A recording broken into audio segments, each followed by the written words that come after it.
첫 번째가 하나님께서 우리를 택해 주셨다. 성령님께서 거룩하게 하신 것에 또한 감사해야 됩니다. 진리를 믿어 거룩하게 하신 것에 감사해야 할 줄로 믿습니다. 주께서 사랑하시는 형제들아, 우리가 항상 너희에 관하여 마땅히 하나님께 감사할 것은 하나님이 처음부터 너희를 택하사 성령의 거룩하게 하심과 진리를 믿음으로 구원을 받게 하심이니.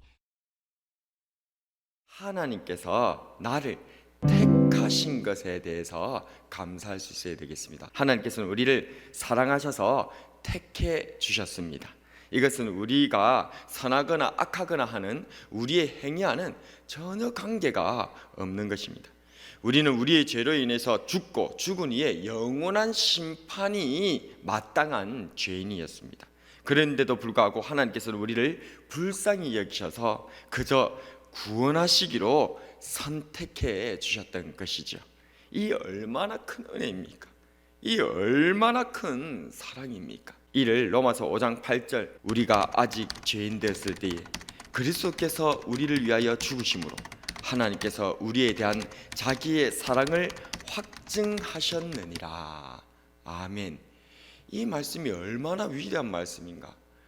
우리는 아직 죄인이라는 겁니다.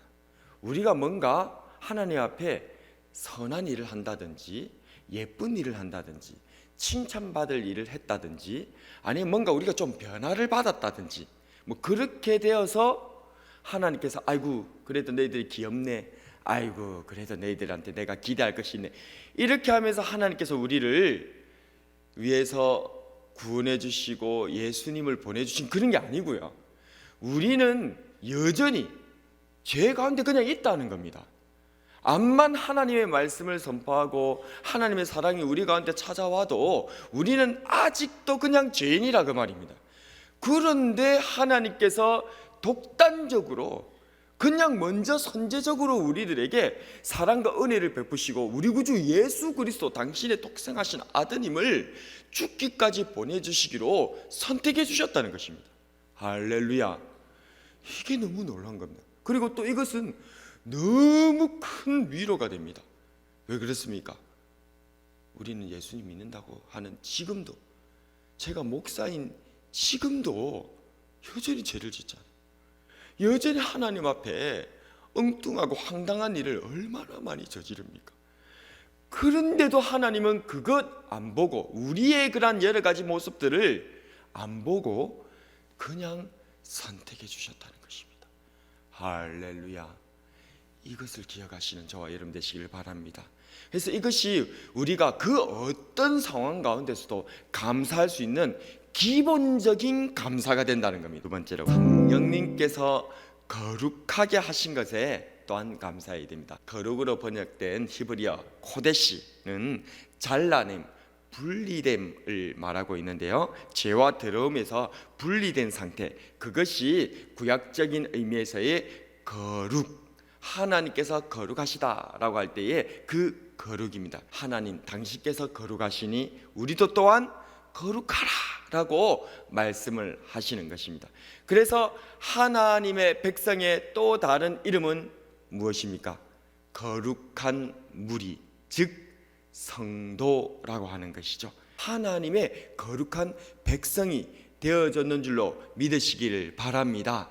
이 일을 이루어주시는 분이 누구라고요? 성령 하나님이시다는 거예요. 누군가가 우리를 위해서 눈물로 탄식으로 간절히 생명을 걸고 기도해 주는 사람이 있다고 하면 우리가 얼마나 큰 힘을 얻고 위로를 받을 수가 있겠습니까?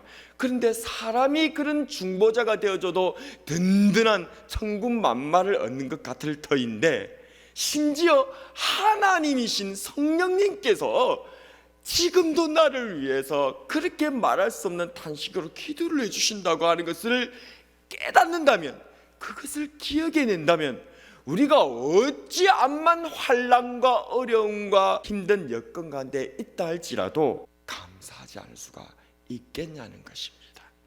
로마서 8장 27절, 이와 같이 성령도 우리의 연약함을 도우시나니 우리는 마땅히 기도할 바를 알지 못하나 오직 성령이 말할 수 없는 탄식으로 우리를 위하여 친히 간구하시느니라.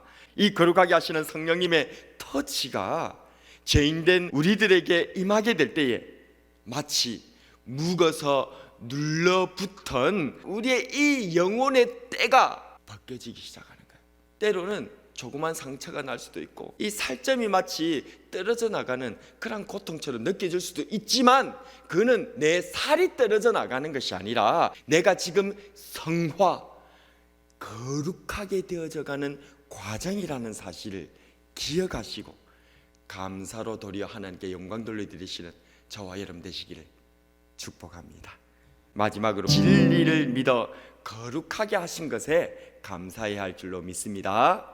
여러분에게 질문이 있습니다. 믿는 것이 쉽습니까? 어렵습니까? 이 자리에 새벽에 오신 저와 여러분들은 사실 믿는 게 쉽지 않습니까? 그런데 우리 전도를 내보면 그분들은 정말 믿는 게 어렵잖아요.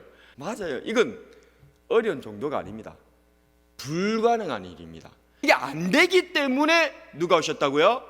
우리 구주 예수 그리스도께서 찾아와 주셨던 것입니다. 그래서 이 믿음을 성경에서 뭐라고 얘기하느냐? 선물이다. 에베소서 2장 9절 말씀, 너희는 그 은혜에 의하여 믿음으로 말미암아 구원을 받았으니 이것은 너희에게서 난 것이 아니요 하나님의 선물이라.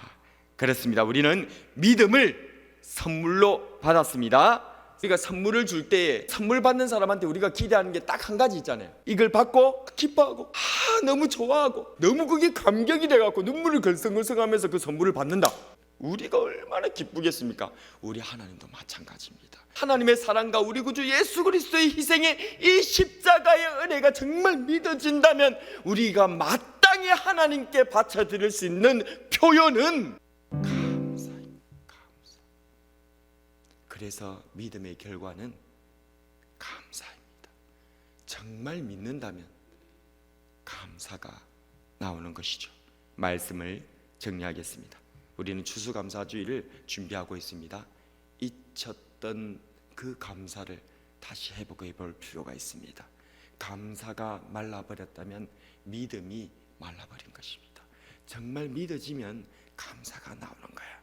하나님께서 우리를 택해 주셨다. 성령님께서 나를 거룩하게 해주신다. 진리의 말씀이신 예수님으로 인하여서 내가 그 믿음을 선물 받았다. 이 사실을 다시 한 번 더 기억하시고 감사를 회복해 나가시는 저와 여러분이 되길 주님의 이름으로 축복합니다.